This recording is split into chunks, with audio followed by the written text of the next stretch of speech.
Hello everyone, this is your worksheet number 4 for class 9 science 12 April 2021 की worksheet है।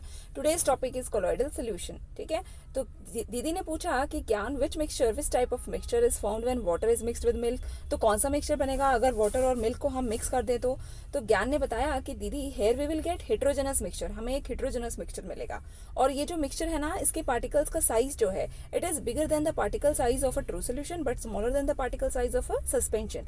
तो ये जो मिक्सचर हमें मिलेगा ना, इस मिक्सचर के जो पार्टिकल्स हैं, हर एक सोल्यूशन में हर एक चीज के कोई ना कोई पार्टिकल्स होते हैं छोटे छोटे। तो वो कहता है कि कोलॉइडल सोल्यूशन के जो पार्टिकल्स होंगे ना, उसके पार्टिकल्स का साइज ट्रू सोल्यूशन से तो बड़ा होगा, लेकिन सस्पेंशन के पार्टिकल्स के साइज से छोटा होगा, यानी कि बीच का होगा। ट्रू सोल्यूशन और सस्पेंशन के बीच में कोलॉइडल सोल्यूशन के पार्टिकल्स का साइज आता है। Thus the mixture seems to be homogeneous in appearance only। है तो ये हेट्रोजेनस, लेकिन पार्टिकल्स का साइज छोटा होने की वजह से ये हमें होमोजेनियस नजर आता है। And this type of mixture, और जो ये इस तरह के मिक्सचर्स होते हैं ना, इनको कोलॉइडल सोल्यूशन कहते हैं। ठीक है, कोलॉइडल सोल्यूशन के बारे में और जानेंगे और हम इसकी प्रॉपर्टीज को पढ़ेंगे। तो इसकी क्या क्या प्रॉपर्टीज है, इससे आपको और क्लियर होगा। देखो, इट इज हेट्रोजेनस मिक्सचर। एक तो ये हेट्रोजेनस मिक्सचर होता है, लगता है, देखने में लगता है ये homogeneous, which is stable in nature, stable होता है नेचर में।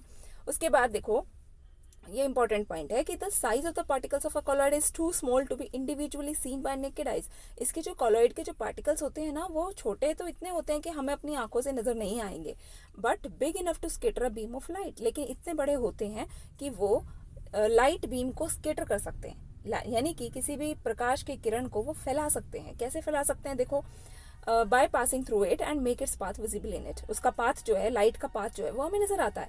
और इसी एक्सपेरिमेंट को हम बोलते हैं Tyndall effect. Tyndall effect is observed in colloid but not in true solution.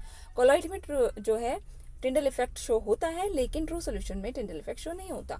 तो देखो, यहाँ पे ये पिक्चर भी आपको दिखाई गई है यही समझाने के लिए। तो अब यहाँ पे देखो क्या कहते हैं कि जब टॉर्च की लाइट को हम इस तरीके से छोड़ते हैं तो ये एक सोल्यूशन रखा हुआ है यहाँ पे, और दूसरे ग्लास में रखा हुआ है यहाँ पे कोलॉइडल सोल्यूशन। अब ट्रू सोल्यूशन में से जब लाइट की बीम निकलती है तो कुछ कोई फर्क नहीं पड़ रहा, कुछ नजर ही नहीं आ रहा। लेकिन ये जो लाइट है ना, ये कोलॉइडल सोल्यूशन में पहुंची ना, जैसे ही वो स्केटर करना शुरू कर गई, जैसे ही इसके पार्टिकल से टकराई, अंदर आके वो स्केटर करना शुरू कर दी। देखो फैल गई है ना। आप इसका पाथ देखो, बिल्कुल स्केटर हो गया है।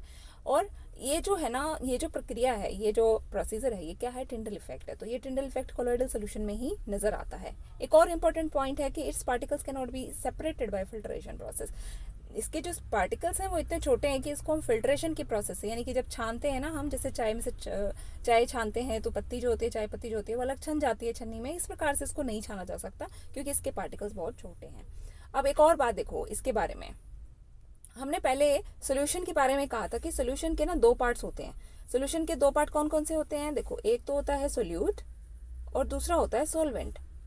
ठीक है, सॉल्वेंट क्या चीज होती है, सॉल्वेंट वो चीज होती है जिसके अंदर हम डालते हैं किसी भी चीज को। देखो, यहाँ पे हमने कोई लिक्विड ले लिया, इसके अंदर हम शुगर डाल रहे हैं, यानी कि हमने दूध ले लिया, चीनी ले लिया, दूध ले लिया या पानी ले लिया, वो लिक्विड जो है वो सॉल्वेंट है। लेकिन जो सोल्यूट है वो क्या है, जो हम चीनी डाल रहे हैं, नमक डाल रहे हैं, नींबू डाल रहे हैं, वो सोल्यूट है। ठीक है, तो इसी तरीके से बेटा, बिल्कुल इसी तरीके से कोलॉइडल सोल्यूशन के भी दो पार्ट हैं। क्या क्या है, एक तो होता है डिस्पर्स्ड फेज और दूसरा होता है dispersion medium. Dispersion medium as solvent समझ लीजिए और डिस्पर्स्ड फेज समझ लीजिए जैसे कि सोल्यूट होता है, यानी कि जो ज्यादा होगा वो मीडियम होगा और जो कम होगा वो फेज होगा। इस तरीके से भी समझ सकते हैं, एक एग्जाम्पल से समझो। In a mixture of milk and water, एक मिक्सचर ले लिया हमने मिल्क और वाटर का। तो इस मिक्सचर में देखो, पिक्चर में भी समझाया गया है कि ये हमने एक सोल्यूशन बना लिया। ठीक है, इस सोल्यूशन के पार्टिकल्स का एक छोटा सा पार्ट आपको शो करके दिखाया गया, बड़ा करके। ठीक है, ये ग्लास है, इस ग्लास के अंदर वो सोल्यूशन है, इस सोल्यूशन में से एक छोटा सा पार्ट जो है आपको शो करके यहाँ समझाया गया है कि अंदरूनी चीजें क्या हैं ये। ठीक है, देखो, वाटर ले लिया हमने, वाटर क्या है, हमारा डिस्पर्जन मीडियम है। लेकिन जो हमने दूध में कौन कौन से पार्टिकल्स हैं, फैट्स के पार्टिकल्स हैं, प्रोटीन्स के पार्टिकल्स हैं, ये सारे पार्टिकल्स जो हैं वो इस सोल्यूशन के अंदर हैं, और ये सारे पार्टिकल्स क्या कहलाएंगे, डिस्पर्स्ड फेज कहलाएंगे। ठीक है, और वाटर क्या रहेगा, डिस्पर्जन मीडियम रहेगा।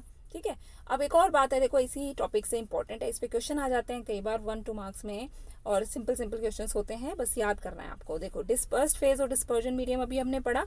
अगर डिस्पर्स्ड फेज लिक्विड है और डिस्पर्जन मीडियम कोई गैस है, ठीक है, यानी कि गैस में लिक्विड को घोला गया है, तो यहाँ पे कोलॉइडल सोल्यूशन के टाइप्स आ जाते हैं।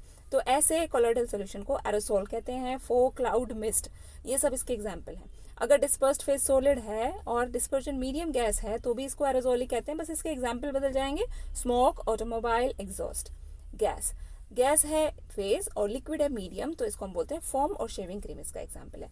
लिक्विड और लिक्विड यानी कि फेज भी और डिस्पर्जन मीडियम भी दोनों लिक्विड हो तो उसको हम क्या बोलते हैं, इमल्शन, जैसे कि आपने देखा मिल्क में। ठीक है, तो मिल्क जो है वो एक इमल्शन है और फेस क्रीम जो है वो भी एक इमल्शन है। तो चलिए क्वेश्चन आंसर को देखते हैं। How can we distinguish between a colloidal and true solution, explain with the help of a diagram. तो कोलॉइडल और ट्रू सोल्यूशन के बीच में क्या क्या डिफरेंसेस हो सकते हैं, इसको आपने डायग्राम से बताना है। तो true solution is a homogeneous mixture, but colloidal solution क्या है, एक हेट्रोजेनियस मिक्सचर है। बस वो देखने में होमोजीनियस लगता है लेकिन ये है क्या, heterogeneous. It do not show Tyndall effect. True solution जो है वो टिंडल इफेक्ट को शो नहीं करता और कोलॉइडल सोल्यूशन टिंडल इफेक्ट को शो करता है। इसके एग्जांपल क्या है, शुगर है, वाटर सोल्यूशन, शुगर और वाटर का सोल्यूशन यानी कि चीनी और पानी का घोल। लेकिन कोलॉइडल सोल्यूशन का ये क्या एग्जांपल है, मिल्क और वाटर का सोल्यूशन। ठीक है, अब इसमें डायग्राम भी बनाना था, तो डायग्राम आप इसके पार्टिकल्स के लिए बना सकते हो। जैसे कि ट्रू सोल्यूशन के जो पार्टिकल्स होते हैं वो थोड़े बड़े बड़े होते हैं, लेकिन कोलॉइडल सोल्यूशन के जो पार्टिकल्स हैं वो छोटे छोटे छोटे छोटे छोटे होते हैं। ठीक है, अब यहाँ पे देखो इसके जो पार्टिकल्स का साइज है वो नैनोमीटर में हम मापते हैं। नैनोमीटर हम लिख देते हैं शॉर्ट फॉर्म में NM। ठीक है, इसका पार्टिकल्स का साइज 1 to 100 नैनोमीटर में होता है।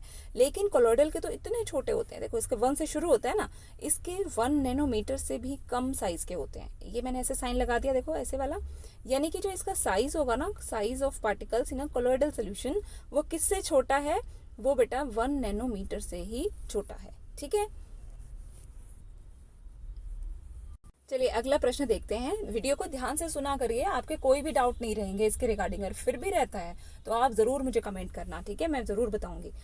क्वेश्चन नंबर 2 देखो, right the dispersion medium and dispersed phase. ठीक है, ये वही देखो मैं कह रही थी आपको, ऐसे क्वेश्चन आ जाते हैं। स्मोक में, फॉग में, क्लाउड में क्या क्या डिस्पर्जन फेज है और क्या क्या डिस्पर्जन मीडियम है, वो देखो यहाँ पे लिखा हुआ है।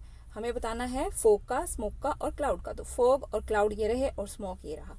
देखो स्मोक में क्या है, इसमें गैस जो है वो डिस्पर्जन मीडियम है और डिस्पर्स फेज जो है वो सॉलिड है, ये भी एक एरोजोल है। इसको लिखने की जरूरत नहीं है, आप इतना लिख सकते हो, हमसे यही पूछा गया है। फोग और जो क्लाउड है वो गैस, इसका डिस्पर्जन मीडियम है और डिस्पर्स फेज जो है वो बेटा लिक्विड है। ठीक है, तो यही बताना था आपको, तीनों का ये बता देना, ये इंपॉर्टेंट है। थर्ड क्वेश्चन देखो, colloidal solution appears to be homogeneous but is heterogeneous. अब ये एक्सप्लेन करना है। देखो कोलॉइडल सोल्यूशन का अभी हमने बात की, वो हेट्रोजेनस है लेकिन वो देखने में लगता है होमोजीनियस। तो देखो यहाँ से लेके यहाँ तक इसका एग्जाम्पल, इसका आंसर जो है वो आप लिख सकते हैं। क्वेश्चन नंबर 3 का आंसर ये मैं समझा चुकी हूँ आपको पहले। ओके, आगे चलेंगे तो क्वेश्चन नंबर 4 देखिए, select the colloidal solution. Shop water का सोल्यूशन है, सोल्ट वाटर है, सैंड और वाटर है और फोग है। इनमें से कौन कौन कोलॉइडल सोल्यूशन है, तो इसमें से बेटा सोप एंड वाटर का सोल्यूशन जो है ये कोलॉइडल सोल्यूशन है। इसके अलावा फोग भी एक कोलॉइडल सोल्यूशन है। ठीक है, और अगर आप बात करो सोल्ट वाटर और सैंड और वाटर की, तो सोल्ट एंड वाटर तो एक सोल्यूशन है और सैंड एंड वाटर एक सस्पेंशन है। तो ये भी आप लिख सकते हो अपनी कॉपी में। तो ये थी आपकी आज की वर्कशीट, इसको अच्छे से करिएगा और मिलते हैं आपसे अब नेक्स्ट वर्कशीट की वीडियो में। वीडियो को लाइक जरूर करना, चैनल को सब्सक्राइब कर लेना ताकि आपको अगली वीडियो का नोटिफिकेशन सबसे पहले मिले।